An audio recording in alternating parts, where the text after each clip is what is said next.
Welcome to my channel. ఇవాల్టి ఈ వీడియోలో నా స్టైల్లో ఫిష్ ఫ్రై, ఫిష్ కర్రీ ఎలా చేయాలో చూసేద్దాం రండి. Simple and easy method to prepare fish fry and fish curry.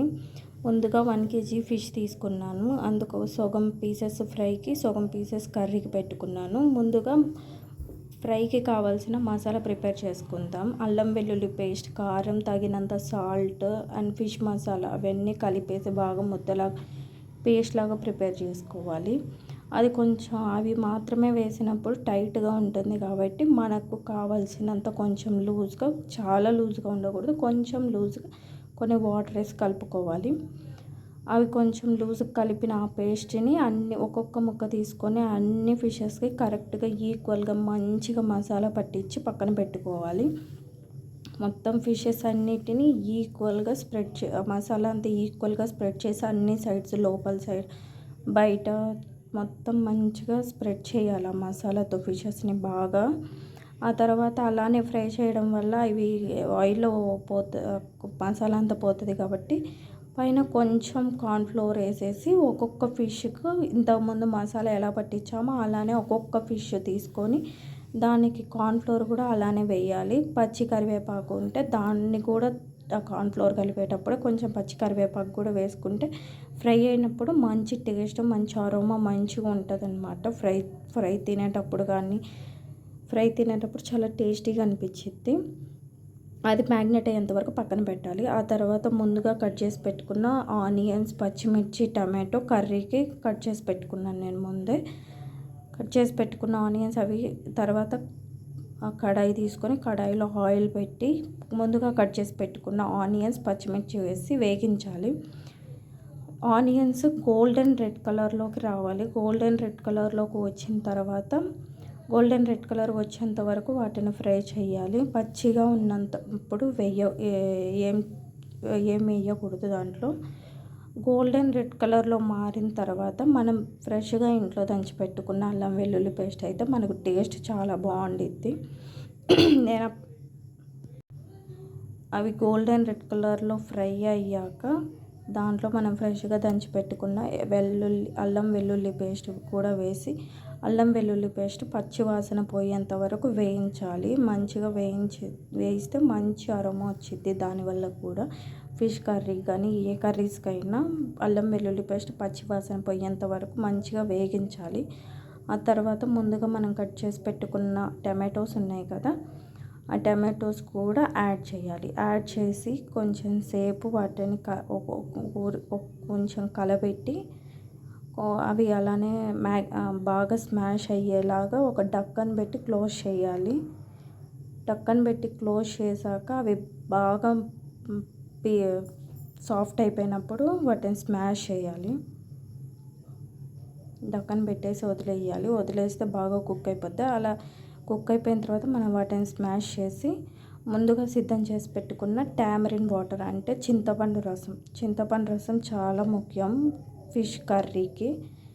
చింతపండు రసం వేసి కొంచెం వేడవ్వడానికి డక్కన్ పెట్టేసేసి ఆ తర్వాత మనము టేస్ట్కి సరిపడా ఉప్పు, పసుపు, ఇంట్లో తయారు చేసుకున్న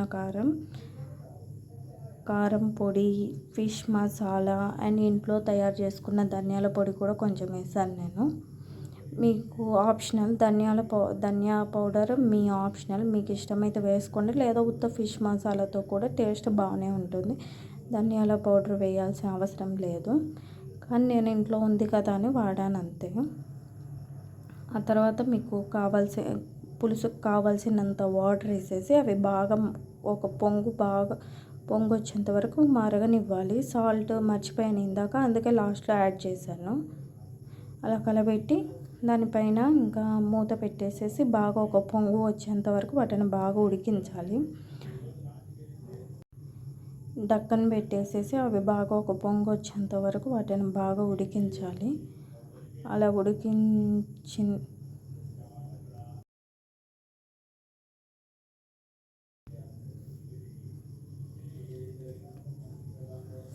కొన్ని వాటర్ యాడ్ చేసి టక్కన పెట్టి బాగా మరగనివ్వాలి. ఆ మరుగుతున్న పులుసులో మనం ముందుగా పక్కకు తీసి పెట్టుకున్న పులుసు కోసం ఫిష్ పీసెస్ పక్కన పెట్టుకున్నాం కదా, ఆ ఫిష్ పీసెస్ను కూడా యాడ్ చేయాలి. పులుసులో బాగా మునిగేటట్టు ఫిష్ పీసెస్ని పెట్టాలి.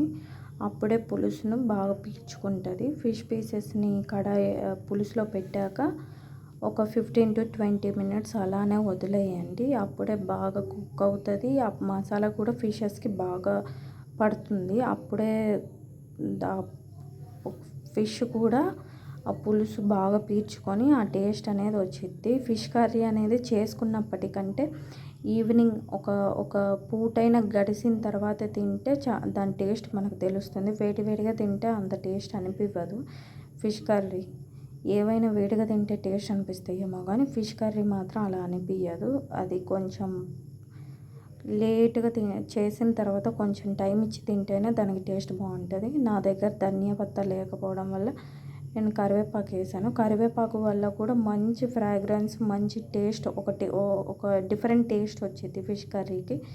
నాకైతే దేంట్లో అయినా పచ్చి కరివేపాకు వాడడం చాలా ఇష్టం. అందుకే నేను ఫిష్లో కూడా, చికెన్లో, మటన్లో అన్నిటిలో కూడా పచ్చి కరివేపాకు ఖచ్చితంగా వాడతాను. నాకు చాలా ఇష్టం పచ్చి కరివేపాకు వాడడం అంటే. దాని ఫ్రాగ్రెన్స్, స్మెల్ నాకు చాలా నచ్చుతుంది. ఫైనల్గా ఇంకో 5 మినిట్స్ కరివేపాకు వేసిన తర్వాత ఒక 5 మినిట్స్ కుక్ చేసి తీసేస్తే మన వేడి వేడి ఫిష్ కర్రీ రెడీ. ఆ తర్వాత ముందుగా మనం మ్యాగ్నేట్ చేసి పెట్టుకున్నాం కదా ఫిష్ ఫ్రైని, దానికోసం ఒక కడాయి పెట్టి దాంట్లో మనకు కావాల్సినంత ఆయిల్ వేసి, ఆయిల్ బాగా హీట్ ఎక్కనివ్వాలి. మరీ ఎక్కువ హీట్ అవ్వకూడదు, అలాగని మరీ తక్కువ హీట్లో ఉండకూడదు. మీడియం హీట్లో ఉన్నప్పుడు మనం ముందుగా మ్యాగ్నేట్ చేసి పెట్టుకున్న ఫిష్ ముక్కలు ఉన్నాయి కదా, ఒక్కొక్కటిగా వేసి బాగా ఈవెన్గా కుక్ చేయాలి 2 సైడ్స్.